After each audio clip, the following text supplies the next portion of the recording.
നേരത്തിലായിട്ട് ഒരു മനുഷ്യനെ കാണുന്നില്ലല്ലോ പഠിച്ചോനെ. ആളെ കിട്ടിപ്പോയി മതി. എന്റെ ബ്രായിട്ടുള്ള ഫോട്ടോ ഉണ്ടെന്നും പറഞ്ഞു. ആയിക്കോട്ടെ, അതിനെന്താ?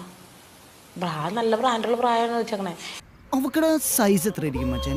ഒരു 38D എങ്കിലും കാണും.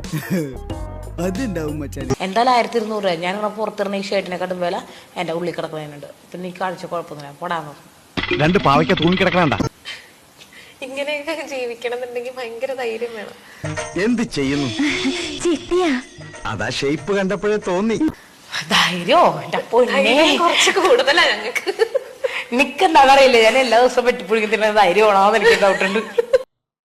ഇങ്ങനെയൊരു ജന്മം. പുട്ടിനൊക്കെ പകരം ധൈര്യം. അല്ല, എന്റെ മക്കളങ്ങനെ തന്നെയാ.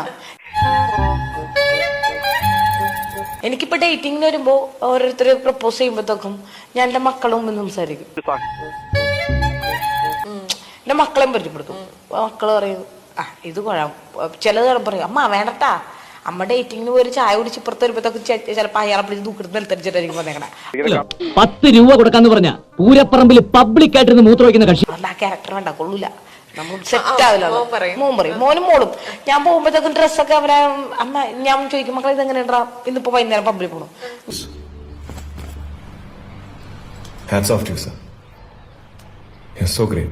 ഞാൻ സാരി എന്തെങ്കിലും എടുക്കത്ത് ഞാൻ പറയും സാരി എടുത്താ കൊല്ലും ഞാൻ പറയും.